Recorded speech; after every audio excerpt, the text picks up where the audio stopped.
I believe that giving back to the community and making our environment a more pleasant place and supporting arts, which are one of the things that humans do that's really very good, is that it enhances our environment. It provides both visual and oral and any other way support for people. It makes where we live and what we do more pleasant.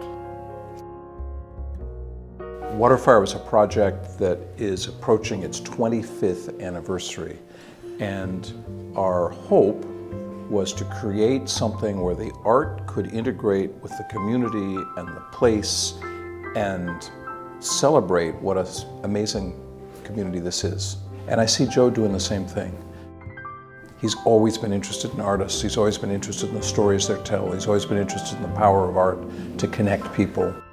Well, I think it's well recognized that economically it's a multiplier. If you go to the Philharmonic, you eat out, you park your car, you have a drink afterwards, so you bring into the community. I think the artists who create various and sundry art forms have a whole subculture and industry of artisans that support what they do. So this whole subset and infrastructure supporting sculptors, glass makers, furniture makers, provide a variety of opportunities for the economy to be enhanced.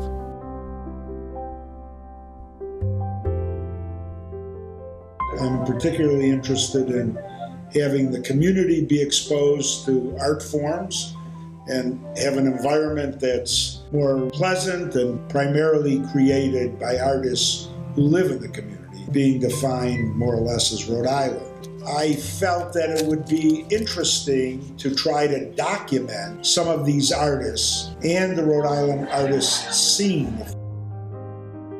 I had a very good friend, Hank Cates of blessed memory, who introduced me to the RISD Museum.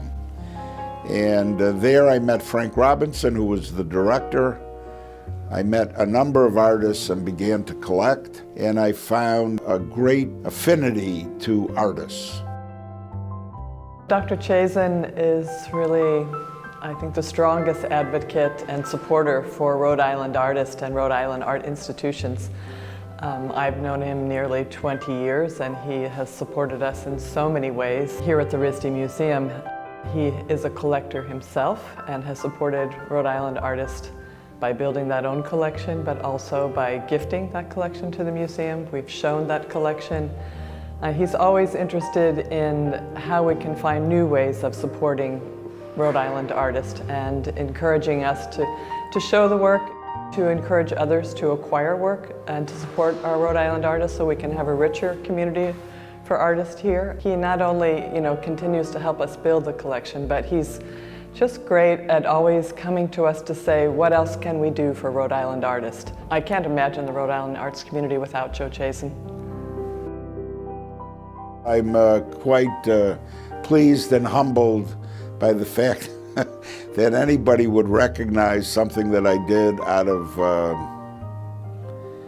pure, I don't know if it's love or respect or commitment or obligation. So I just want to thank Dr. Chazan for his leadership, for his philanthropy, for his vision, and for his faith that the arts can lead us to a better future.